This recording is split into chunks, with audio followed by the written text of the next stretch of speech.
Welcome to Around and Around, the OCD Circle. My name is Elizabeth, and I have been living with obsessive-compulsive disorder for over 60 years. I am not a therapist or a member of the medical community. I am just an ordinary person like yourself who will be sharing my thoughts and experiences with you, with the hope that you will feel less alone. If you don't have OCD, I hope you will learn some information that will help you understand this disorder better. Some of the topics I will be covering may be triggering for you as a listener. If so, I apologize in advance. Since I don't know what your triggers are, please refer to the episode summary in the show notes before listening to each episode. If at any time you feel like hurting yourself or ending your life, please call the 988 Suicide and Crisis Lifeline by dialing 988 if you are in the United States. It is open 24 hours a day, and you will be connected with the nearest crisis center to receive immediate counseling and local mental health referrals. Now, on to today's episode.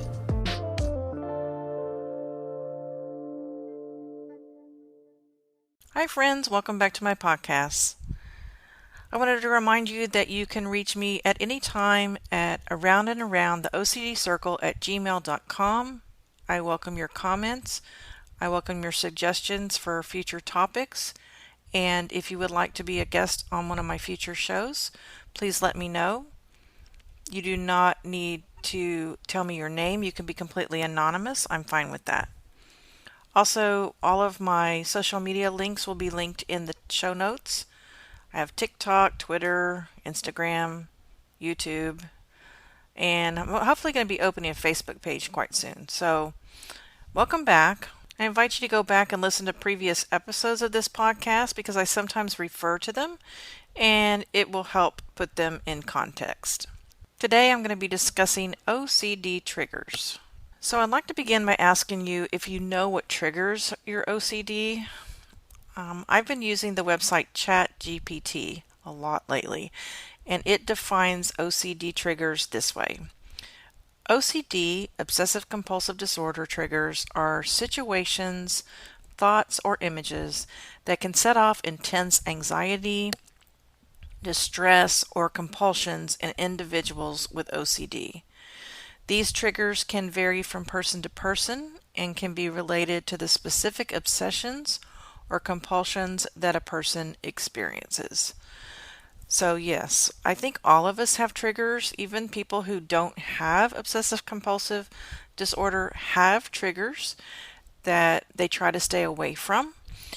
And I'm going to be talking about some of my triggers in this episode, and sometimes I actually expose myself to triggers as a way of doing cognitive behavioral therapy, which I have talked about in past episodes. So triggers, yeah, they suck. Do you know what your specific triggers are? Do you avoid them? Or do you embrace them? Since beginning cognitive behavioral therapy, I've tried hard to embrace them, and so I'm going to talk about a few right now. Names are a main trigger because my obsession, as I've talked about, is with people.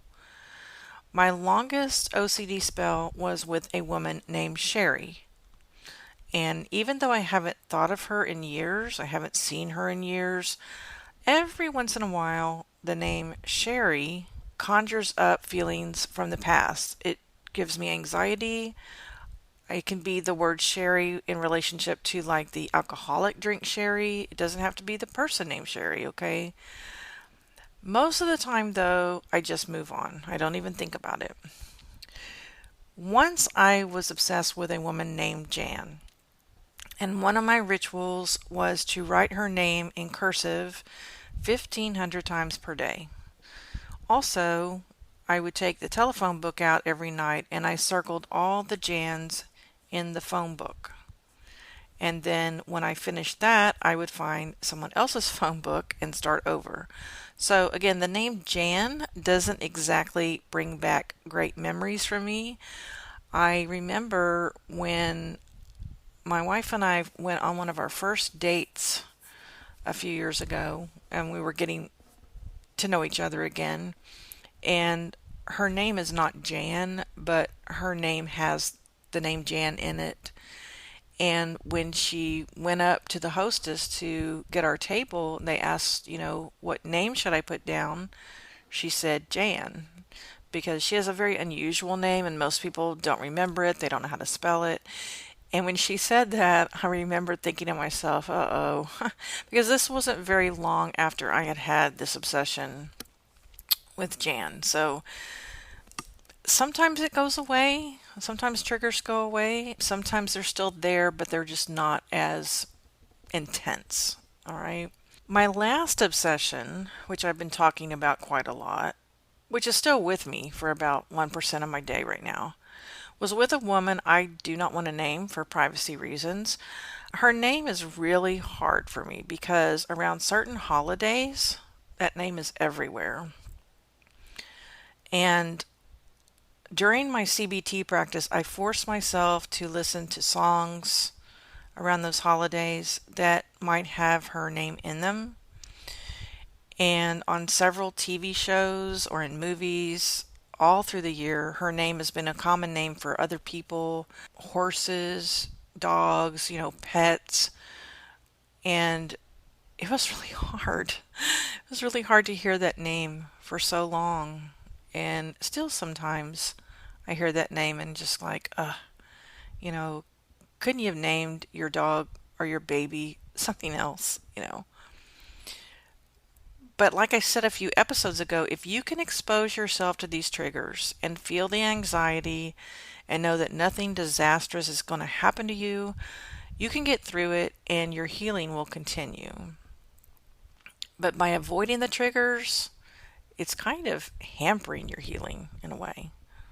I try to look at triggers as more of a blessing than a curse. They're what make me special. It's how I choose to handle them that makes the difference. This next part is a little bit hard to talk about. There was a major trauma during my childhood during the Christmas holidays. I was 12 years old. I can't really say what it is because this podcast is also going to be published on YouTube, and YouTube really shies away from, they don't like you using this term. But I got through this event by focusing on the long, oblong ornaments on the Christmas tree. And that's what we call dissociation. When something is happening to you and you think about something else, you totally put your mind, almost your body, into something else to dissociate from what's happening, right? You basically kind of leave your body, you leave your mind. And after that happened, the Christmas tree became a real trigger for me. I didn't want Christmas trees in my house. But when I became an adult and I had children, I didn't want to deny them the joy of putting up a Christmas tree every year and decorating it. It was a reminder of what happened, but it was something that I felt that I owed it to them. I owed to have that in our home, right? So the way I handled it was that my husband and children put the tree up every year. And they decorated it and they took it down at the end of the season. I stayed in the room, actually would put on some, it was like garland made out of pearls. That was my job. I put the pearls around the tree and then I just sat down and watched them so that I was still part of a tradition, but I wasn't really doing anything. And I made sure that the ornaments that we had on our tree were not oblong and looked nothing like the tree ornaments back when I was younger. And you know what? Nothing bad happened to anyone by putting up a tree. And I believe that doing this every year with my children, it made me stronger. And now I actually sort of look forward to putting a tree up. I think it's now more of a symbol of my strength and tenacity. So I put a tree up every year now. I would love to know what your triggers are. Some of my triggers are sounds and smells. And each time a trigger raises its ugly head, I try to brush it aside. I leave no space for it in my mind. I want my brain to be clear and trigger free. And triggers can come from literally nowhere. But I refuse to seek them out and look to see if they're around. At times, I have dealt with my triggers by drinking, taking pills, isolating myself, anything to dull the pain. But what I learned is that deadening the pain does not make it actually go away. It's facing the pain or eliminating it in a healthy way that makes them go away or makes them less intense. The word trigger is an excellent name for them because when you think of a trigger of a gun, you don't have to pull the trigger and make the obsession, which is the gun, discharge. It's totally up to you. But it takes training and practice to learn how to avoid them. But again, in order to avoid triggers, you have to know what your triggers are. You might try writing down a list of triggers and then add to that list when you notice new ones. One of my triggers is the smell of beer, sweat, and cigarette smoke combined. And for this reason, I tend to stay away from people who reek of this smell. Like bar rooms and dance halls, they are not the place for me. Cowboys and rodeos, they're not for me. Grocery store checkout lines have been an issue in the past, so if I see someone waiting to pay for beer, I usually go to another line. Another trigger for me is someone snapping their fingers. I hate that. And when that happens, I usually ask the person to stop. And if I don't feel comfortable asking them to stop, I just remove myself from the situation. And like I said, sometimes I will deliberately expose myself to triggers, but that's only when I am trying to do cognitive behavioral therapy. And usually my therapist is involved in some way, or someone who I feel is safe emotionally. I have let people close to me know what my main triggers are, and they try to avoid them. But sometimes I bring the trigger up in conversation as a way of exposing myself to the anxiety, which of course is my way of practicing CBT. But it has to be of my own doing when I'm ready. Sometimes, admittedly, I never am ready. People who don't even have OCD sometimes have their own triggers, like I said earlier, so they understand what triggers are. One of my friends would sometimes start a conversation with, "Hey, I want to talk about this person who is my trigger. Is it okay to talk about this person right now?" She wouldn't speak the name, and she would let me decide whether or not I was in a good place to hear it. Triggers are a pain in the ass. They remind us that we're different, when in reality all people have triggers of some sort. The difference is that as individuals with this disorder, our brain gets caught in a loop. It's up to us to break that loop. While sometimes difficult and painful, I'm proof that it can be done with some hard work and a little bit of courage. And I know you can do it.